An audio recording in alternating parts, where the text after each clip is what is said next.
নমস্কার সবাইকে। তো আজকে আমাদের কাছে এসেছে কাকিমা। তো কাকিমা একটু ইন্টারঅ্যাকশন করে দাও তুমি, যে মানে কাকিমার সাথে যোগাযোগ কি করে হলো এবং কিভাবে উনি মানে আমাদের সাথে মানে এসছে, আজকে কেন এসছে। হ্যাঁ, এইবার জয় বাবা লোকনাথ। এই এই আমি দিদি বলে ডাকি এবং ঘটনাচক্রে ঘটনাচক্রে আমার এমনি কোনো দিদি নেই, কিন্তু উনি মানে যদি দিদি থাকতো তার থেকে কোনো অংশ উনি কম না। হ্যাঁ, এবং বলতে পারি সেই দিদি হচ্ছে নিজের দিদির থেকেও হয়তো বেশি। তার মানে ঈশ্বরের প্রতি ভক্তি, শ্রদ্ধা, ঈশ্বরের প্রতি যে ভালোবাসা, এই কদিনে আমি যা দেখেছি তাতে আমার এটাই মনে হয়েছে। আর ওনার সাথে আমার পরিচয় হয়েছে এই ইউটিউবের মাধ্যমে। ইউটিউবে যে লোকনাথ বাবা বা বিভিন্ন অলৌকিক ঘটনাগুলো যেগুলো ঘটেছে আমার জীবনে বা অন্যদের জীবনে, সেইগুলো তো বহু ঘটনা আছে, সেইগুলো উনি দেখে উনি আমার কাছে আসেন। উনি থাকেন হচ্ছে জলপাইগুড়িতে। এখন উনি এখানে আমাদের মানে মেয়ের পড়াশোনার জন্য উনি এখন কলকাতা বেসে রয়েছে। এই হচ্ছে ঘটনা। এইবার দিদি তো এই কিছুদিন যাবৎ আমার এসে যাতায়াত করে, কারণ দিদি প্রচণ্ড আধ্যাত্মিক এবং প্রচণ্ড আমাদের যখনই সময় পাওয়া যায় আমরা লোকনাথ বাবার ব্যাপারে বা বিভিন্ন আধ্যাত্মিক ব্যাপারে প্রচুর আলোচনা করি। কেননা এইগুলো এমন জিনিস যেগুলো যত আলোচনা করা যায় ততই হচ্ছে ঈশ্বরের অনুভূতি বা তার একটা মানে শুভ জিনিস পাওয়া যায়। এগুলো একটা চর্চার ব্যাপার। যাই হোক, এখন আমরা মূল ঘটনায় আসি। এই তা দিদির যেহেতু জলপাইগুড়িতে বাড়ি রয়েছে, ওনার ওই দিদির ওখানেই জন্ম, তাই না? না, আমার কলকাতায় জন্ম। ও কলকাতায় জন্ম, জন্ম, মামাবাড়ি কলকাতাতে জন্ম। আর দিদি হচ্ছে জলপাইগুড়ি বাড়িটা বাবা করেছেন। আর দিদির বাবা ছিল হচ্ছে ডেপুটি ম্যাজিস্ট্রেট ওই মালদায় নাকি? হ্যাঁ, জলপাইগুড়িতেও ছিলেন। জলপাইগুড়িতে ডেপুটি ম্যাজিস্ট্রেট ছিলেন, কালেক্টর হয়ে এসেছিলেন। হ্যাঁ, পরে কালেক্টর হয়ে এসেছিলেন ওনার। আর ওই জলপাইগুড়িতে উনি তখন বাড়ি বানান, তাই তো? হ্যাঁ, বাবা তখন ওখানে বাড়ি করে। তখন আপনার বয়স কত? তখন আমি কলেজে পড়ি। ও আচ্ছা আচ্ছা, বেশ খানিকটা। আমি কলকাতারই কলেজে পড়েছি। ও কলকাতা কলেজে, আচ্ছা আচ্ছা আচ্ছা। যাই হোক, এখন দিদিদের পৈতৃক সূত্রে দিদি ওই বাড়িতে এখন যাতায়াত রয়েছে, যেহেতু বাবা মা ওই বাড়িতে বেশিরভাগ মানে পরবর্তীকালে। হ্যাঁ, এখন দিদির বাবা মা নেই, দুজনেই সময়ের বা কালের প্রভাবে গত হয়েছে। একদিন তো আমাদের সবাইকেই চলে যেতে হবে, তার মানে আমাদের নির্দিষ্ট যা মেয়াদ আছে মেয়াদ শেষে। যাই হোক, এখন যেটা হয়েছে এই মামনি হচ্ছে পড়াশোনা নিয়ে আছে। মামনি এখন এমবিএ করছিস, তাই তো?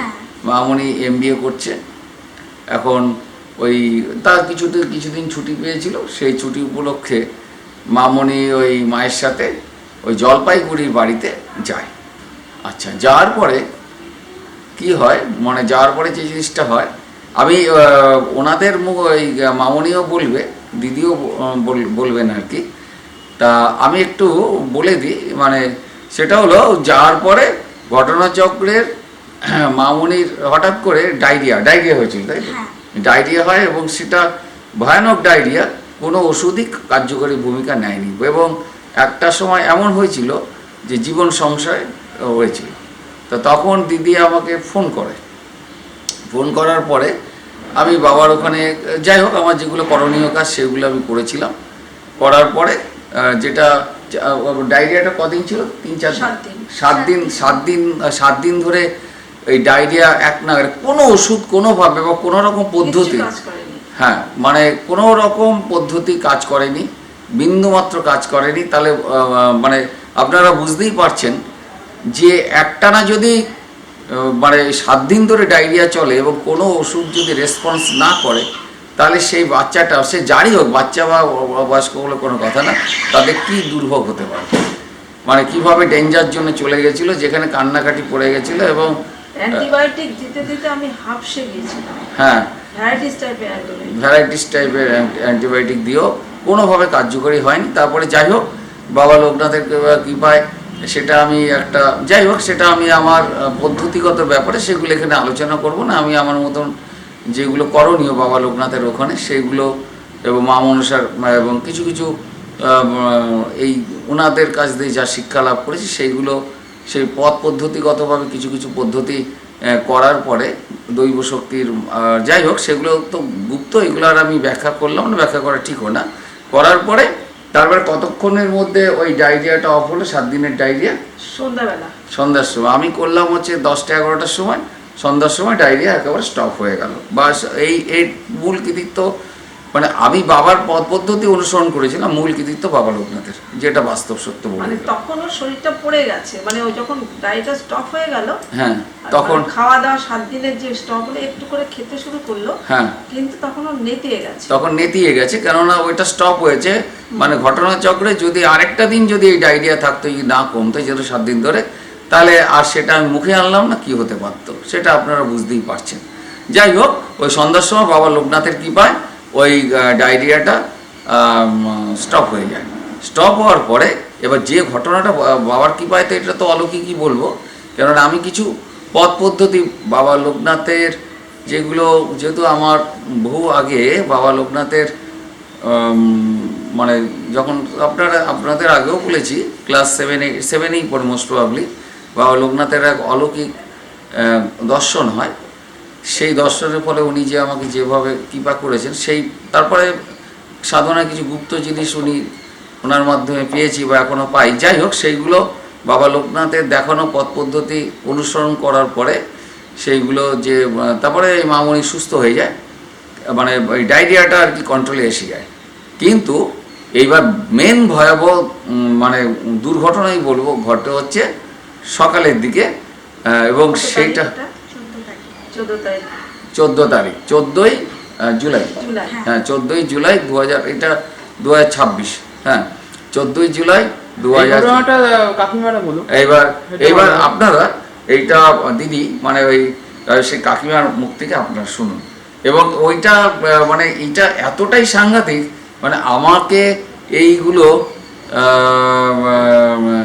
এবং এইটা যে কি সাংঘাতিক, এটা যার জীবনে না ঘটবে মানে সে অনুভবই করতে পারবে না। তখন মনে হবে এইগুলো গল্প কাহিনী বা কল্পকাহিনী বা অলিক, কিন্তু অলিক তো সব কিছু হয় না। ব্যাপার হচ্ছে যে যার জীবনে এই বাস্তব ঘটনা ঘটে মানে মানে সেই আর কি জানে যে কি হতে পারে।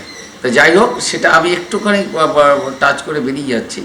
সেটা হলো যে এটা যখন এই ভয়াবহ ঘটনা ঘটে, আমি সেটা জানতে পারি ওই দিন। তা ওইটা কি কত তারিখ ছিল? 14ই জুলাই, মানে রাতটা ছিল অমাবস্যার রাত। আমার রাতটা ছিল অমাবস্যার রাত। আর আমি জানতাম না, হ্যাঁ পরে ডায়াগনোসিস করলাম যে রাতটা ছিল অমাবস্যার রাত। রাতটা ছিল অমাবস্যার রাত। আচ্ছা, ওইটাকে যখন আমার কানে আসলো, আমি কিছুক্ষণের মধ্যে ওটা জানতে পারলাম এরকম। তারপর ওটাকে যাও ওই লোকনাথ বাবার পথ পদ্ধতিতে ওটাকে ওভারকাম করে আমরা এই পর্যন্ত এসেছি। কিন্তু আসার পরে সে মানে ওই যে অশুভ শক্তির যে খেলা, সেটা আমার উপর দিয়ে যে ভয়ানকভাবে হয়েছে, সেটাকে যেহেতু এইটাকে আমি বাবার কৃপা, এটাকে মানে বাবাই আমাকে করিয়ে নিয়েছেন, তার ফলে ও একটা আমার উপর দিয়ে একটা ভয়ানক একটা ধাক্কা মারে, আমার গাড়ি চালাতে গিয়ে ছিটকে বেরিয়ে যায়। যাই হোক, সেটা আমি এখনও পায়ে চোট রয়েছে, কিন্তু সেটা বড় কথা না। সব থেকে বড় কথা বাবা লোকনাথের কৃপায় এই যে মামনিকে আমরা আমাদের মধ্যে পেয়েছি এবং পাচ্ছি, এই জীবনের দাম মানে অনন্ত কোটি বা কোনো কিছু মানে এর সমতুল্য হতে পারে না। তা যাই হোক, সেই আমার এইটুকু আমি জানিয়ে দিলাম। এইবার দিদি এবং মামনি তাদের কী কী ঘটেছিল তারা আপনাদের জানাবেন। হ্যাঁ দিদি, আপনি এখানে বলেন। এবারে আমার মেয়ে ওই 14 তারিখে ও তো বেলাতে ওঠে 7টা, হঠাৎ দেখি পাশে নেই। তা কি হলো দেখি ঘুরছে, ঘরে ঘুরছে। আমি কি হয়েছে বলে, মা আমার না ভালো লাগছে না। যে কি হয়েছে? ও কিছুতেই বলে রেস্টলেস হয়ে গেছে। তখন আমি উঠে পড়লাম, উঠে ওকে বললাম তুই একটু শো, মাথায় হাত বুলিয়ে দিই, তুই একটু ঘুমা। তা এবারে জোর করে যখন শোয়ালাম, ও বলছে মা আমি নাকে না খুব পচা গন্ধ পাচ্ছি। তখন বললাম তুই পচা গন্ধ পাচ্ছিস? কই আমি তো পাচ্ছি না। তারপরে যাই আস্তে আস্তে একটু ভগবানের নাম, বাবা লোকনাথের নাম করতে শুরু করলাম, কিন্তু কিছুতেই কিছু হচ্ছিল না। ও উঠে বসলো, উঠে বসে বলছে আমার বুকে ব্যথা হচ্ছে। বুকে ব্যথা বলতে বলতেই বলছে যে আমার দম আটকে আসছে, আমার শ্বাস আটকে আসছে। আমি তখন আস্তে আস্তে পাগলের মতো হয়ে যাচ্ছি, যেটা কি আমি কিছুতেই কভার করতে, কিসের থেকে এটা হলো। তারপরে ওর বাবাকে ডাকলাম, তখন মেয়ে অলরেডি বলতেছে মা আমাকে ছেড়ে যেও না, মানে আমার হাত ও চেপে ধরেছে, আর এক হাতে ওর বাবাকে চেপে ধরেছে, বলছে কি আমাকে ছেড়ে যেও না, আমি চলে যাচ্ছি। ও যখন বলছে আমি চলে যাচ্ছি, তখন আমি বুঝতে পেরেছি যে বাজে কিছু ধরেছে, আর গলা টলাগুলো ওর আটকে আসছে, কথা বলতে পারছে না। আমি তখন বাবা লোকনাথের নাম এবং আমার যে ইষ্ট দেবতা দুজনের নাম আমি মানে প্রাণপণে দুজনে মিলে বলে যাচ্ছে ওর কানের কাছে। বলতে বলতে ও একটু সেন্সলেস মতো হয়ে গেছে।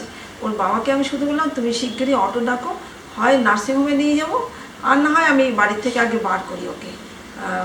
যাই হোক, ওর বাবা তখন দৌড়ে কোনো মতে বাড়ি থেকে ওই বাড়ির ড্রেসে ভোর 6টা বেরিয়ে গেল, আর মেয়ে নেতিয়ে আমার গায়ে মানে চেপে বসে আছি, কোনো মতে ওকে ড্রেস পরিয়েছি, মানে ততক্ষণে ওর কোনোই নেই। তারপরে ঠাকুরের নাম নিতে মানে বাবা লোকনাথের নাম নিতে নিতে নিতে নিতে ওর হুঁশে ফিরলো। হুঁশে ফিরে ও মানে অসম্ভব কাঁদতে শুরু করলো। আমি যে কী হয়েছে বল, বলে আমি জানি না, আমি আমার কি হয়েছে আমি বলতে পারবো না আমার কি হয়েছে, মানে মাটিতে গড়াগড়ি করে কাঁদছে। আমি তখন বুঝেছি বাজে কিছু ওকে অ্যাটাক করেছে, নইলে পচা গন্ধটা পেলো কী করে। এবার ওর মুখ থেকে শুনুন সেই সময়টুকুর ফিলিংস ওর কী হয়েছিল। নমস্কার, আমি অলকানন্দা মজুমদার, আর আমার সাথে এই ঘটনাটা অ্যাকচুয়ালি ঘটেছে। তো যেরকমটি মা বলল যে 14ই জুলাই ভোরবেলায় আমার হঠাৎ করে ঘুম ভাঙে এবং আমি এদিক ওদিক ঘোরাঘুরি করি, কারণ আমার শরীরে একটা অস্বস্তি হচ্ছিল। তারপর হঠাৎ করেই আমি মা বলল যে তোর শরীর যেহেতু খুবই অসুস্থ তুই ঘুমা, আমি মাথা হাত বুলিয়ে দিচ্ছি। তখন আমার নাকে একটা পচা গন্ধ আসে। আমি মাকে বলি যে মা তুমি কি পাচ্ছ এই গন্ধটা? মা বললো না আমি তো পাচ্ছি না। তারপর সেই মতন আমি ভাবলাম যে কেন এত পচা গন্ধ আসছে। তখন আমার বুকে প্রচণ্ড ব্যথা হতে হতে মনে হচ্ছিলো যে বমি উঠে আসবে। তখন আমি গেলাম, তারপর হঠাৎ করেই আমার শরীর কেমন অস্বস্তি করতে শুরু করলো, আর গলাটা মনে হচ্ছিলো যে কেউ চেপে ধরেছে, মানে আমি কোনো কথাও বলতে পারছি না, না নিঃশ্বাস নিতে পারছি। তারপর হঠাৎ মা দেখে তখন মার খুব মানে বললো যে হঠাৎ কী হলো। তখন মাও মানে ইষ্টদেবতার নাম করতে শুরু করলেন, বাবা লোকনাথের নাম করতে শুরু করলো। তারপর বাবা আসলো, বাবা টোটো নিয়ে আসলো। মা বললো যে এতক্ষণের মধ্যে আমরা বাড়ির থেকে এখন আপাতত বেরিয়ে যাই। তারপর বেরিয়ে যাওয়ার পর তারপর আস্তে আস্তে আস্তে আস্তে আমার শরীর কিছু সেকেন্ডের মধ্যেই বন্ধুর বাড়িতে যাওয়ার পর হয়ে গেছিল। আস্তে আস্তে আস্তে আস্তে দেখছি ও মানে একটা নর্মাল পজিশন। তখন আমার মানে শরীরে কিন্তু সেই সময় কি হয়েছিল যখন তোর দমে তখন তখন মনে হচ্ছিল যে আমার মানে প্রাণটা মনে বেরিয়ে যাবে। ওই সময়টা আমার ছিল না যে আমার অ্যাকচুয়ালিতে কি বলছিলাম বা কি, কিন্তু আমার মনে হচ্ছিল চারদিকটার থেকে সব কিছু আমার থেকে সরে যাচ্ছে এবং আমার মা বাবাকেও আমার থেকে কেড়ে নেওয়া হচ্ছে এবং আমি মনে হচ্ছে যে প্রাণটা মনে হয় আমার বেরিয়েই যাবে। ওই জন্যই আমি মার হাতটা শক্ত করে ধরে বলেছিলাম মনে হয় আমি আর থাকবো না, তো তোমরা আমাকে ছেড়ে যেও না। তারপর যখন আমি বাড়ির থেকে বেরিয়ে যাই তখন কিছু সময়ের পরই আমি ঠিক হয়ে যাই। তখন একদম আবার আগের মতোই হাঁটা চলা যেরকম করছিলাম, খাওয়া দাওয়া করছিলাম। তারপর আস্তে আস্তে কাকুকে বলা হয়, তখন বলার পর শাস্ত্রীজিকে জানানো হয়। তখন আস্তে আস্তে মোটামুটি ঠিকঠাক হয়েছিল, কিন্তু শরীরে যতক্ষণ আমি ওই বাড়িতে ছিলাম ততক্ষণ কেন জানি না আমার শরীরটা এত উইক আর এত মানে মাথা ব্যথা সমস্ত দিক থেকে এত অস্বস্তি করছিল যে মানে আমি কিছুতেই শান্তি পাচ্ছিলাম না এবং ঘুমাতেও পারছিলাম না। কিন্তু যখন আমি ওই বাড়ির থেকে বেরিয়ে যাচ্ছিলাম তখনই আমার আবার স্বাভাবিকভাবে সব কিছু ঠিক হচ্ছিল। তারপর তো এখানে চলে আসলাম আমরা পরের দিন, যেহেতু টিকিট আছে। তো তারপর এসে সমস্তটা শাস্ত্রীজি আমাদেরকে বলল এবং তার কৃপায় এবং ভগবান লোকনাথের কৃপায় আমরা আজকে মোটামুটি সুস্থভাবে চলছি। মানে ওই মামনির একটা জিনিস হচ্ছে, কতক্ষণ হয়নি? হ্যাঁ, মামনির একটা জিনিস হচ্ছে ওইটার রেশ এখনো রয়েছে। এমনি ওইটা বাবা লোকনাথের আশীর্বাদে পুরো কভার আপ হয়েছে, কিন্তু ওই খিদে জিনিসটা এতদিন হয়ে গেছে, কিন্তু খিদে ভাবটা হচ্ছে, কিন্তু সেই মানে এই একটু বাচ্চা বয়সে যেরকম মামনি যেরকম একটা বাচ্চা ছেলে বা মেয়ের এই বয়সে যেরকম খিদে থাকার কথা, সেটা এখনও পর্যন্ত সেই ভাইব্রেশনে আসেনি। আসলে একটা আতঙ্ক ওর মধ্যে এখনো কাজ করে। এখনও কাজ করে। যাই হোক, লোকনাথ বাবার কিছু দৈব জিনিস দেয়া আছে, মা মনসার কিছু দৈব জিনিস দেয়া আছে, রাধাকৃষ্ণের কিছু পথ পদ্ধতি করা আছে। যাই হোক, সেইগুলোর ফলে আস্তে আস্তে একদম আমার পুরো বিশ্বাস একদম পুরো সুস্থ হয়ে গেছে, আর কোনো অসুবিধা নেই। এবং ওই খিদে, মেডিসিন লাগেনি, হ্যাঁ কোনো মেডিসিন মেডিসিনে আসলে তো ওই সময়টা এমন একটা শক্তি, যে শক্তিটা এখন ওখানে এগুলো না বলতে গেলে অনেক কিছু, এগুলোর মধ্যে পারিবারিক ব্যাপার, এখানে আমি ঢুকবো না। তবে একটা জিনিস আমি বলে দিচ্ছি, মানে ব্যাপার হচ্ছে কি, ওই যে একটা কথা আছে যে মানে হিংসার বশবর্তী হয়ে যারা আমাদের খুব কাছের, তারাই তথাকথিত এগুলো তো আমরা অনুভব করতে পারি, এগুলো বুঝতে পারি, কিন্তু এগুলো মুখে বলা যায় না। কিন্তু মানে যারা এই সমস্ত শক্তিকে পরিচালনা করেছে, যেগুলো অদৃশ্য শক্তি, যেগুলো বিজ্ঞান দিয়ে ব্যাখ্যা হয় না, তো তাদেরও ঈশ্বর বা বাবা লোকনাথ নিশ্চয়ই তাদের মতন করে বিচার করবেন। আর যেহেতু এটাকে অফ করা হলো, আমি মানে যেটা ঘটলো সেটা হচ্ছে, ওরা এইটা করার পরে ওই দুর্গন্ধটা দেখা গেল আমার চেম্বারে বাড়িতে হলো, এবং তারপরে আমার মনে হলো ওই আমি 2 চাকা চালাতেই চাইলে হঠাৎ করে দেখলো বা পায়ে প্রচণ্ডভাবে একটা টান অনুভব করলাম, ছিটকে বেরিয়ে গেল। আমি 25-30 বছর ধরে গাড়ি চালাই, 2 চাকা 4 চাকা, কিন্তু এরকম কখনো হয়নি। আর পাড়ার মধ্যেই তোমার রাস্তা মোটামুটি সেরকম ছিল না, কিন্তু তারপরে দেখলাম দুর্গন্ধটা চলে গেল। মানে এইগুলো আসলে কি, এইগুলো মানে করতে গেলে নিজের উপর একটা এফেক্ট আছে, সেটা বড় কথা না। বড় কথা মামনিকে আমরা যে লোকনাথ বাবার মা মনসার আশীর্বাদে এবং ঈশ্বরের কৃপায় যে আমরা আমাদের মধ্যে পেয়েছি, এটাই মানে মানে কি বলবো, আমাদের বিশেষ সৌভাগ্য। যাই হোক, আর দিদির জীবনে আরও অনেক ঘটনা আছে, সেগুলো এর পরে একটা এপিসোডে আমাদের বলার ইচ্ছা থাকলো। মানে ওইটা হচ্ছে, ওইটা কি যেন দিদি, জলের তলায় ওই আমার মা আর কি, যার কাছ থেকে মানে মা আপনার দীক্ষা হয়েছিল, হ্যাঁ দীক্ষা নিয়েছিল, হ্যাঁ। উনি ওই জলের তলে কামাখ্যা মন্দিরে যে দুধ একটা পুকুর আছে, হ্যাঁ সেইখানে চলে যে ওনার দীক্ষা হয়েছিল ওখানে। এবং তখন বয়স কত ছিল মায়ের, মানে আপনার গুরুমার? 10 বছর, 10-11 বছর। হ্যাঁ, পুকুরের মধ্যে, মানে ওখানে সেই ঘটনাটা আরেকদিন মানে আপনাদের শোনানোর ইচ্ছা আছে, উনি নিজের মুখে বলবেন সেটা। তা আজকে এই পর্যন্ত, ভালো থাকবেন। জয় বাবা লোকনাথ। জয় বাবা। হুম।